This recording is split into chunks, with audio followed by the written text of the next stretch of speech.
Hi, everybody. My name is Mike Manning. I am one half of your business coaches from Wired to Change. Trinity is on assignment, as we say, but she's good and she'll be back. We work with you to grow your business to the level you want it to be so you can enjoy the life of a small business owner. This is episode number 3 with our resident art expert, Susie Silver. Susie, good to have you back again. Thank you. Great to be here. SusieSilverArt.com. First episode, we talked about you coming into your empire of artistry and how you got there. It's a cool story by way of Pittsburgh, Florence, Italy, Spruce Pine, North Carolina, and Cary High School. Major points? Oh, and New York State College of Ceramics in Alfred, New York. Yes. So we got we got your Mount Rushmore of cities. Yes. And then the second one we talked about, and you as a coach, you work with artists on developing, growing, creating, and then not only their image, but what they want to do, but kind of helping them get to the marketplace, right? Absolutely. Yes. And it's all kinds of creatives. Yeah. So it can be a fine artist. It could be just a creative person. What's a fine artist? Fine artist is more where you're going to see your painting and sculpture and things that would be housed within a gallery. Okay. And fine artist or fine craft are more your metalsmiths, glass artists, woodworkers. And then in the craft, it's artisan craft, so soaps and candles and things like that. Okay. So, yes, but I love working one-on-one with people. Did you ever get to the point where you just propped a card table on a street corner one day and put stuff on there? No, but I was close to it, I'm sure. We all want to sell our work. Well, and sometimes you just want people to see it. Exactly. So if 10 people walk by and like, hey, are you going to be here next week? I don't have to go, or, something like that. But exposure is just, marketing, networking, all that. The more they see, the more going to go, oh, yes. I saw that a month ago. Yep. So on this episode, we're going to talk about your Ally Consulting. This is going to be some really clunky questions for you. So I appreciate it. Bring them on. This is your life within the... And I'm going to let you give me words and phrases on this show. This is your life as Susie Silver, wife and mom, in the LGBTQ community. Yes. And I will say there are many different acronyms out there. Yeah, so help me out. I say LGBTQ because that's what I say. There's LGBTQ+, LGBTQIA+, and then many others. So I do want to acknowledge that. I'm not discrediting any of the acronyms. I just use LGBTQ. And that's hard when more letters keep being added for those of us who want to learn or understand the context and what all those letters mean. And to me, sometimes a lot of them sound like the same thing, but they're not, are they? They're not. So generally in the acronym or in vocabulary, under the LGBTQ and then some umbrella, you've got two sides to that, and that's gender identity and sexual identity. Yep. So the acronyms are encompassing as many of the gender identities and sexual identities as possible. And it is changing. It's ever changing and evolving, and it's very personal. So can we go gender identity for a few minutes? Sure. Okay. You have 2 kids. Yes. Boy or girl? They're boys. Okay. Until or if they ever tell me otherwise. Okay. Yep. And that's fine though. Yep. So, because I always need a starting point and then I go from there. So you have 2 boys. So if one of them wants to, what is the phrase if they want to be known as a girl? In language points, yes, they know themselves to be a girl. Okay. So that's the identity part. And so some people say want or they choose. It's really not in that realm. It's in my heart, in my head. Okay. I identify as a girl, but at birth, the doctor looked below, your anatomy is what it is. Under the hood, you're a boy. Male assigned at birth. Okay. And those are differing. When that's an example. So say in my brain, identify as a girl, but I look down and assigned at birth male, differ. That is where the concept and gender, transgender, comes into play. And there's so much other stuff underneath that. Yeah. And I'm going to get to my question here that involves sports because most of my examples to understand things. But you use the word assigned a male. And that's one of those words that's like, they were born male. So where's the The nuance, it's what generally am I missing? it's just the general language that's Okay, used. right. It's a little bit more supportive, or male assigned at birth, or vice versa, or female assigned at birth, and that's really a lot of times if there is a differing and somebody does identify as a transgender individual, sometimes it's a little less harsh. It's just inclusive language. My big question is always, and again, my whole world has been sports. When born a male identifies as a female, lives their life that way, that's fine, wants to come back to play sports with other girls born female, and they already have way more testosterone, bigger all the stuff we see in sports. Where do you side on that? I will always side on somebody's true identity. Okay. I'll support that. Right. And I do. It is such a controversial topic. I wish it wasn't controversial. People should be able to live, breathe, and play as themselves. And I understand what you're saying, because then it's just, with hormones and different things like that. For a lot of people, if they truly are understanding that they're a transgender individual, there are many personal decisions that I could never take note on, because I am not one, of going on to hormone therapy or doing some surgeries. And so I don't know within the athletic community, if it's one example, has a person started that? Have they not? And how There's does that... an Olympic runner from South Africa, Right. and they finally banned her because she had enough testosterone within the doping community, or obviously the tests they had to run, and she was beating do I say born female, beating them to death, and people got tired of it for whatever reason, and they banned her. Yeah. And I feel for the women born female having to compete against that, because sometimes physically they're just, can't. Yeah. But anyways, that's my sports thing. So it helps me Right. understand it. Where'd you side on the bathroom bill that we had here in North Carolina? It was horrific. Okay. It Tell was me horrific. why from your end. It's unfair. People aren't going to be in a bathroom to make anybody else feel uncomfortable or unsafe. If you've got to go, you got to go. If I've got to go, I've got to go. And it's not that people are, and this is mainly public bathrooms, right? We're talking about school stuff is a different day. But people aren't undressing. They're not outwardly showing. And honestly, it was targeting a lot of gender nonconforming people. So somebody that is, people can't see me, but I'm very what's called feminine presenting. Okay. Okay. So if I'm up here, identify as a female, assigned female at birth, but I just happen to be stereotypically more masculine presenting, somebody would freak out in the bathroom. This bathroom, gotcha. And this is like what some of that happened with the bathroom bill, or somebody's a transgender individual.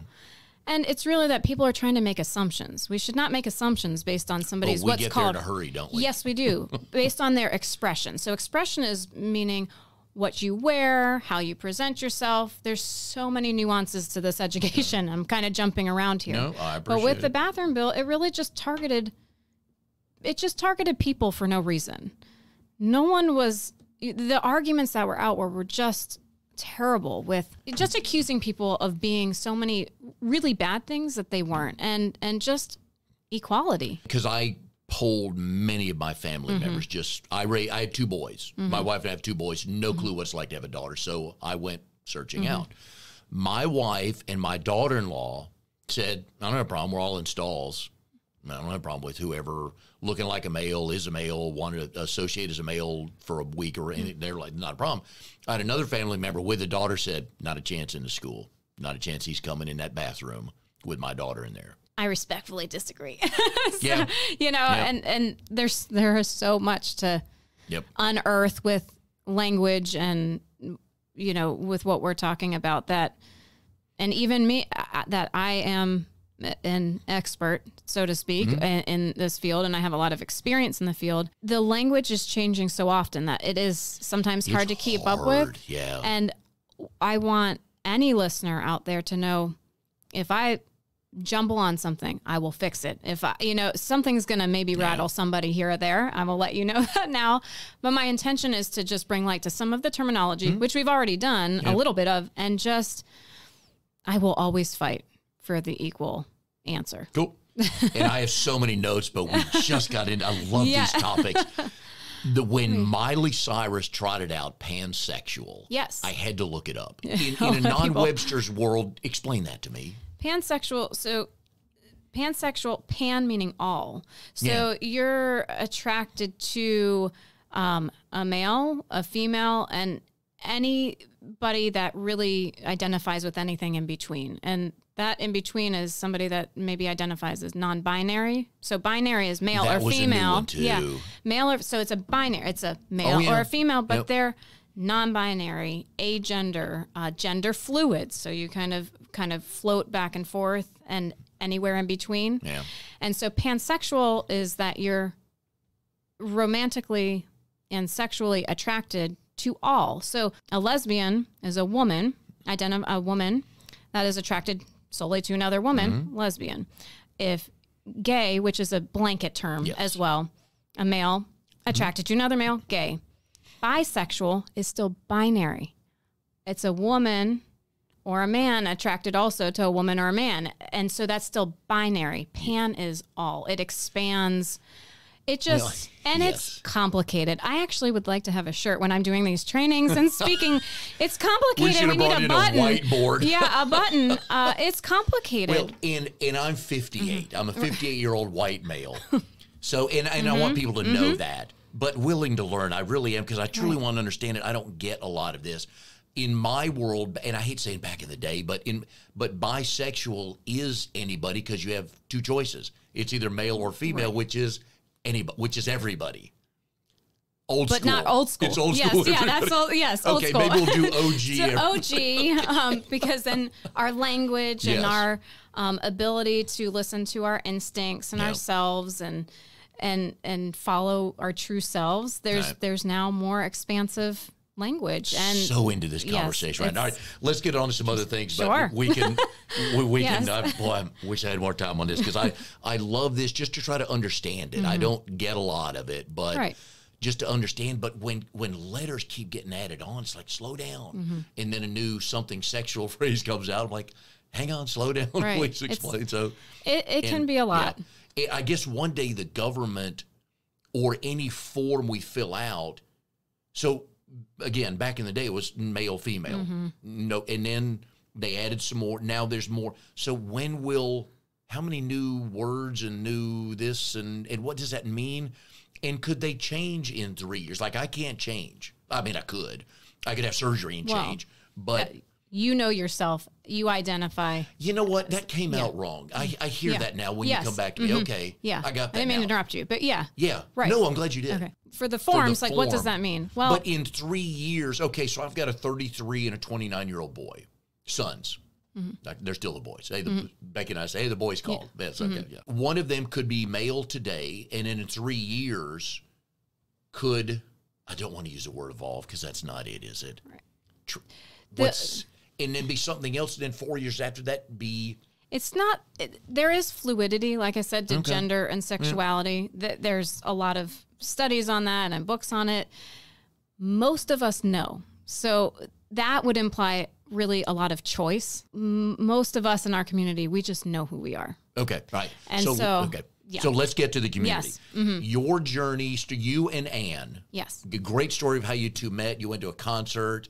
You had fun, but you knew right off the bat, because you walked by and went, oh, right? Well, we were teaching together at the same school, yes. But you would walk by her room, and you just noticed the energy and the passion coming from her. Yes. But at some point in time, you went, oh. Yes. Which is great. That's what should happen. Yes. I love that story. How do you two explain, define, present, whatever the word is, yourselves as a couple and individuals?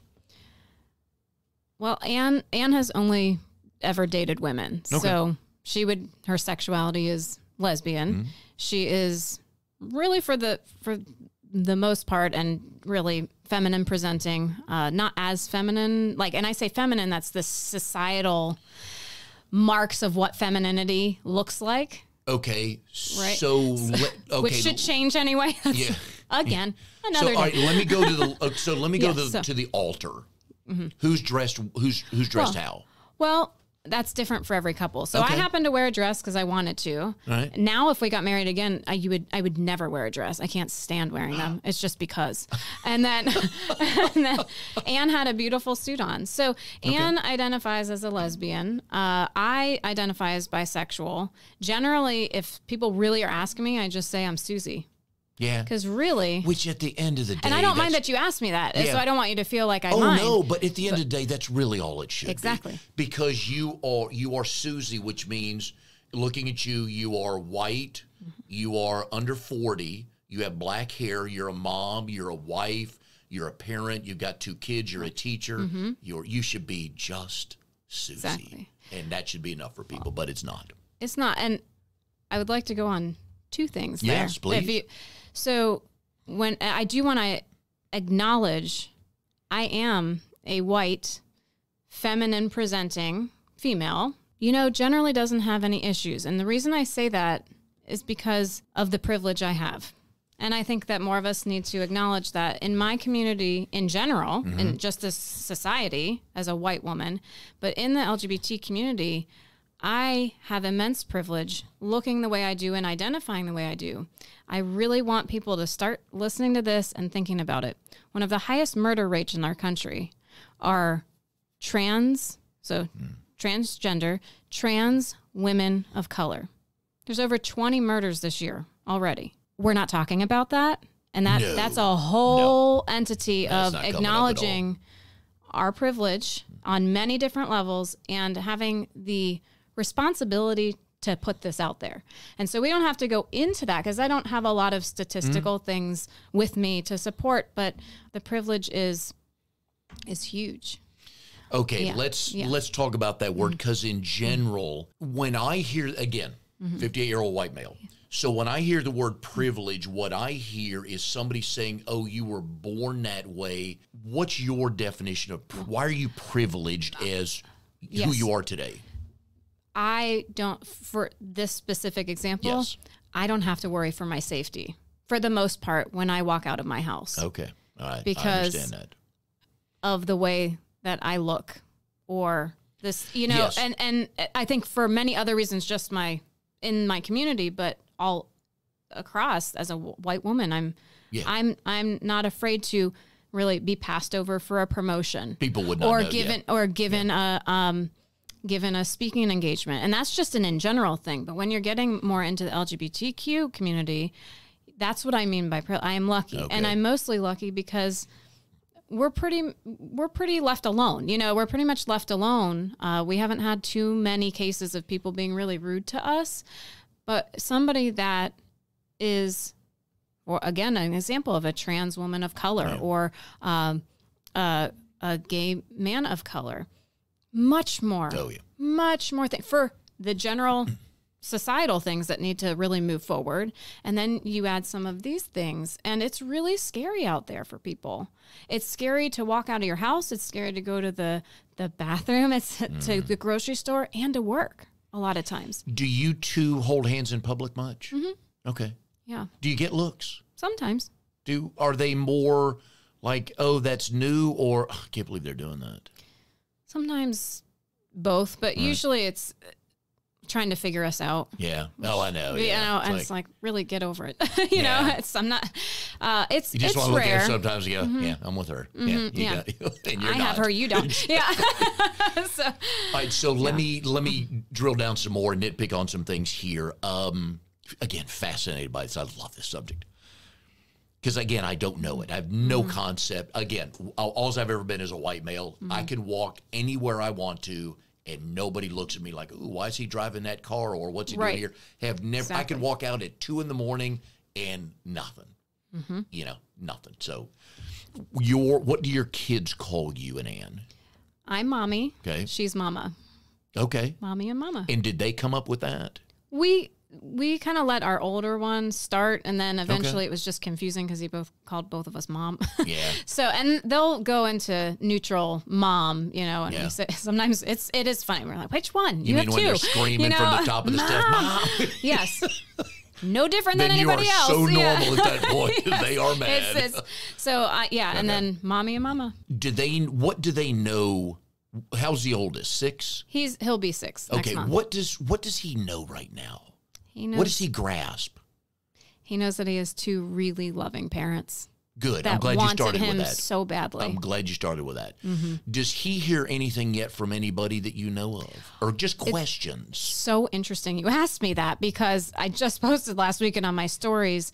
There have been a few instances where we've overheard a few things, and just the other day there was a very sassy deliver from a young child of, how come you have 2 mommies and you don't have a daddy? And I just waited because we've coached him through a few things to say, and he's generally pretty good. But that day, maybe it's because I was standing there, he didn't really know what to do. And then I took over and I just said, well, in summary, all families are different and all families are built on love. Yeah. And that's a fantastic answer for people. Adults and kids, but for kids, and then if there's more questioning, there's some things you can say, but really all families are different. All families are built on love. And I mentioned this, I think, in the first episode, that the heart wants what the heart wants. I have no idea why I picked out my wife. When I saw her, that I've never seen her before, in Austin, Texas, I was 2 stories down at a restaurant, and she came down the steps. Why then? No idea, right. But I'm so glad. Glad. Are there other 2 moms, 2 dads, parent or households at either the kids' school? Yes. We don't know anybody personally at the elementary school, but we know there are other families. And then at the small preschool daycare, there's at least one other family. I guess the nice thing for your kids, or can I call them boys? Kids. Sons? Kids. Okay, cool. We go kids. For your kids is a lot like my grandson, Oliver. This is all they'll ever know. Like, he'll know technology. That's we all, didn't. I always have a computer. I've always, and I laugh with people. He's 19 and a half months right now. And in 3 years, he's going to be programming my phone for me. I just know that. But your kids, that's all they'll know. So they'll just go like, yeah. Yeah. And the more, like you said, that families like mine are in the schools and in communities, it will become, I don't want to say normal, because we're a family. Yeah. And so that will help. And also really challenging parents, grandparents, to answer those questions, or to bring in books about other families, or to take them to the Pride Parade. What's that? It's a celebration of people being who they are, and authentic and loving, and starting to push that boundary, and starting to push the gender normative boundary will really help. So what that means is I saw your face. Gender normative. I saw your face. Folks, I wish you could see the stuff I'm writing down. So the gender normative, that just means what society has created for us to think this is what a boy does, wears. And so to start breaking those barriers with clothes we present the kids, or toys we present the kids, or conversations we're having, that's where, like you said, Oliver and our kids, yes, it's going to be what they know. And we still have, there is more active work we can even do even more than that, which is amazing. Fascinated by this story. So let's get to your With Pride ally consulting. Educational opportunity consulting, but it's educational opportunities, businesses, teams, schools, parents, one-to-one meetings, large groups. You describe it as equipping you to create an LGBTQ inclusive environment. Do they come to you? How do you find them? That's wrong. How do you find the folks that want to work with you? And this is in a big transition point right now. I have been thankfully connected through a lot of just networking to people or businesses or whatever it may be through networking events and friends. And so I'll seek some people out. I'll do some research and I'll contact people or schools or businesses, and also just connecting. And really what I want to do is what we're doing, having conversations that are kind of sticky, They may change. I told her before we started this podcast, there are going to be some clunky questions coming, but they're from a good place. Exactly. I do want to learn. Yes, and specifically in the workplace. Oh, yeah. There's a heavy focus, as there should be, on diversity and inclusion. I'm sure many people that are professionals have a diversity and inclusion team or, a leadership council or whatever, or DEI, diversity, equity, inclusion, that kind of thing. Very important, and the work needs to continue. What's interesting is 40 to 52% of companies that are noted and documented to have these teams do not have any LGBTQ component to the education, to the furthering of language and policies within their companies. Some now have policies and things like that, but I really want to help people understand, what is the language? We just went through some of it. What's the language? How could I better support my employees? How could we recruit diverse, people for the company? Things like that, and give a lot of great scenarios and action steps. It's hard to understand when I hear different rights for different groups. I think I know where they're going, but that phrase is nowhere close, because the rights are pursuit of life, liberty, and happiness. The rights are what no matter born, identifying male or female, assigned at birth. Yeah, I'm write that down too. And then also there's an identification part to that. Yes, assigned. But yes. When will I know that I'm close to being inclusive in understanding things? I don't know if there's a great answer to that right now. There's a lot that's evolving. I got 3 minutes. Go ahead. Yes, I know. There's so much evolving right now. I think when you're close, I won't say close, but I'll say closer. Closer. I'm good with that. Yeah.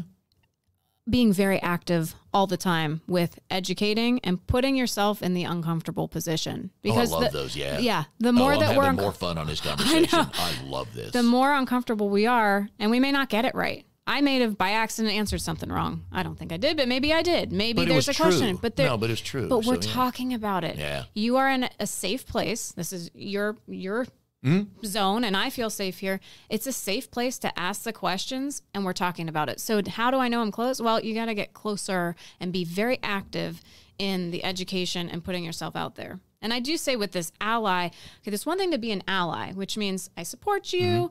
I respect your relationship and your life. I'm going to pause, not lifestyle. People use the word lifestyle a lot in reference to the LGBTQ community. Please explain.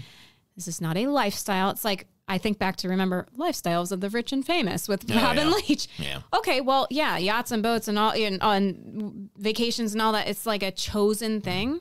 My life is not, I am who I am. And I love that point. Yeah. I've gone back and forth with male friends of mine because I hear all the time. I hear all the stereotypes. I'm sure you do too, but I think I probably hear a few more because they're willing to say it in front of me. That, they chose to be gay. Right. So I asked a friend of mine one day, so when did you choose women? Right. And the look on his face, I'm like, yeah, you're walking down the hall in junior high school, and you went, women. And he kept looking at me and said, because you didn't. Because you didn't. You didn't. And that is my second point of what is an ally and an active ally. You can say, I support you, I love you, But when you're active, it's what you just did with that friend. Yeah. You step in, you say something, you ask a question, and you did that. Dumb. Well, I agree. I know this is recorded, but it's like, you don't. Now, some people do to make a statement. Right. I believe some celebrities come and they say, I think some of them do it for publicity. But in general, I would say 99.99. You can carry that 9 out a long way. Yeah. That's just what your heart is and wants. Who we are, who I am, who we are. And so, because you walked by male teachers, right? But you ended up with Ann. Yes, I did. Yes, you did. Yes, I did. She as happy as you are when that smile hits your face? Good. Yes. Because I will go to your May 3rd event. This is the locally made market event at Maiden Inn. Yes. Sunday, May 3rd from 12 to 4. And I'm going to say hi to Ann. And I'm going to say, so tell me about Susie. I want to see if that smile comes on her face like it comes on yours. She is the best. It's a great look. I will say that. Thank you. It's a great look. We're very lucky to have each other. The hardest thing is the fluidity that you mentioned earlier of like every month or every quarter, it's like, wait, what is that new word? What is that new, how many different descriptions of a person, categories, box to check on an official form, but when is... I just don't know what I don't know what the word in the question. Right. Well, we're humans, so we generally by nature want to compartmentalize, and we want the answer, the question and the answer. If it's a problem, how do I fix it? Yes. And so it really drives us nuts when there is no answer. But there isn't an answer to that. When you work with young kids that are, how do I explain if they are gay or think they are, or lesbian or whatever the correct word is? Right. They're part of the LGBT community, or they're identifying, questioning. What kind of questions do they ask? Once they know you and they've got some trust in you, what kind of questions do they ask you? Well, as a public school teacher, I can't really answer much. Yeah. I can't talk to them about much, unfortunately. True, yeah. So, but that's another podcast. I know that's a theme. It's like the 8th time we said that. Should we start another podcast together that says that? That's for another podcast. Too bad Drago's got to go home eat dinner with his wife. We could be here till the sun goes down. Yes. What I can say a little bit to that. I can't answer that directly because they haven't asked me a lot of questions, because I think that there's this unfortunate boundary within the classroom. Some in the community, but not a ton of questions. I've had kids trust me to come out to me. And that's a compliment to you. It really is. I hope you appreciate that. Oh, because that utmost. Am I safe saying that's the toughest thing they might likely ever do? Right. Yes. So coming out is a 2-step process. That's an ongoing process. That's another education point where you first come out to yourself, and some people don't ever get past that first step, of identifying them, like knowing who they are and being proud enough and feeling safe enough to tell other people. I wish we could all get past step 1. And then step 2 is then starting to come out to people around you. And when I say then it's ongoing, I mean, you had researched me, but I come out every day. It is exhausting and it is scary. And I never thought about it that way. Yeah, exactly. Every day. I guess we was thinking the one time's like, hey, and this over and done with. No, the person that did that was Ellen DeGeneres. Yeah. And, at the time, it was 96, I believe. Oh, yeah. She lost everything. Lost the show and everything went to everything, hell. Yes. You know? And so now with social media, that's kind of the Ellen moment for a lot of people. But to get back to your question, it is a compliment, and I coach a lot of people through, well, what do you do with that info? How do you hold that? What are some great things to say? And not overly emotional or underwhelming, but thank you so much for trusting me with that. Yeah. I really appreciate that you trusted me. Thank you. And then you can ask some follow-up questions. So within the classroom, if a student's coming out to me as transgender, they have one name that's in the system in school, and I'm going by a preferred name, and then pronouns. Okay. So this is your preferred name you would like. Is that just between me and you, or is that in front of the entire class? Or if it's a team at work and you're my supervisor, say, I'll come out, you say those nice things, and I support you. How can I support you here at work? And I might say, well, I'm going to be telling everybody slowly, but I wanted to start with you first. I appreciate it if you respect my privacy. These are all examples or scenarios. Yep. But the best thing to do is, thank you so much, and how can I support you? When did you know? Anne.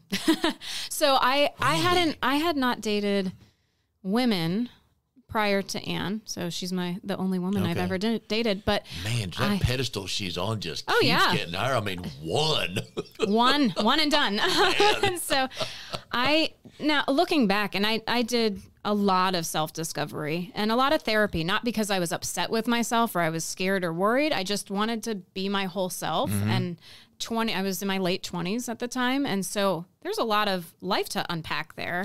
And you're a public school teacher. And we were both at the time at the same school. Yeah. Because there are no state protections for us. No.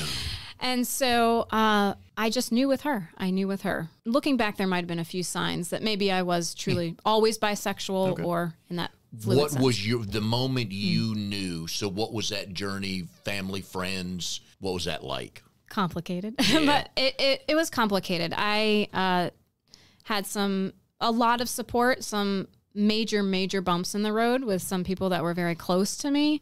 We're in a much better place now, and that's come from a lot of growth from all of us on all of our parts. It was hard. And I will say, you know, in the quick version, that from some of those hard times, some deep emotional hardships came. And working through those. And I'm lucky because I had such a support system. But what it looked like was just little bits at a time, and understanding that I'm okay. I'm with a person that is the best, loving, safest person I could be with. What else do you want?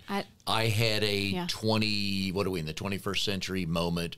Actually, it was last year, so that would have been the 20th century, I think. So anyways, on my other podcast, I had a guest on, and like I asked you in the first episode, how did you meet your wife? Because I knew you had one. Otherwise, because I had a guest on, Noemi Rodriguez, who is a mortgage broker in Mebane and Hillsborough, cool as all. And I assumed she's married to a guy. And I said, so how'd you meet your husband? She said, you mean my wife? And I said, absolutely I do. And from now on, if I don't know, how did you meet your spouse? So I learned that way. And it was live. I mean, there was 11,000 people listening to it on the internet. It's like, dumbass. So. But you make assumptions. Yeah, you make assumptions. So I tried to do a little bit more research just so I know what's going on. When did Ann know she was lesbian? Pretty early on in her life. I mean, she'll have to tell you the exact times. I think middle school, high school. I mean, there wasn't a lot of dating girls or guys in that time frame, but in college, I think she knew, but I think in college is where she really started feeling the most comfortable with herself. Okay. What was the first meeting with the in-laws? Her parents, we're like best friends with her parents. They're who couldn't awesome. love this right here? Come on, folks. Thank you. Yeah, her parents are amazing. And the first meeting, I met them. I think I met them the first time at an outdoor arts festival, and it wasn't far into our relationship, and it was always just okay. I mean, great. They're very loving. They had a heads up on this. Yes, the way she, and on Ann's part, she was a lot more nervous. Did you have to send pictures? Hey, here's who I'm with, just so nobody would be surprised when you show up at the front door? No. Okay. Some other stuff went down, but yeah. We'll leave it at that. We'll leave it at that. We'll leave it at that. Yeah. For the heterosexual community, give me two simple things we can do. Two simple things you can do. Either thinking or saying, where do we start? To understand, learn, whatever the word is for that. I would seek out education. Okay. Find somebody safe to ask the questions to, or do some personal research. And then within some of the categories we've talked about, of whether it's your home, you're volunteering in a school, your place of work, what are some actionable items? So maybe you don't see that there's a pride group at work. Go ask why. Could you be part of that? If you see that there's some kind of sticky language on a document where it's very gender specific, and maybe it could be more neutral terms, say something, try to edit it. See if a supervisor's open to that. As parents, there's so much we can do. We went over a few of clothes that are presented to children, books and toys that are presented to children, language about different families. And it doesn't have to be these major, in-depth emotional things. The reason people go there is because they're scared and they don't feel confident in what they're doing. And so I'd identify just one or two things like that. If you're at a doctor's office, and it says mother, father on a form, it should say parent 1/guardian, parent 2/guardian. Yeah, go take the form up. Yeah, take the form up. Yep. Or just scratch through it. Scratch it off and then hand it back, and that's enough too. And so there's so many things, but that can become overwhelming. So I hope that those few things, because it's in different, different categories, will help bite-sized pieces. Small baby steps, whatever you want to call that. And ask questions to somebody you trust. Yeah, that's true. And I appreciate you answering all my questions. SusieSilverArt.com. Her event is May 3rd at the Maiden Inn from 12 to 4. You can go to the website, Locally Made Market. Cool story. Thank you for all three shows. Thank you. This last one is way up there for me because I love... When I go to parties, what do you mean I can't talk politics, sex, or religion? Why am I there? I want to know stuff. I want to ask questions. So thank you for everything on that. Go to Susie's website, SusieSilver.com. Go to Wired2Change with the number 2.com. Let us know some thoughts on our podcast. Rate, review, and subscribe. And we'll see you next time on our Wired to Change podcast.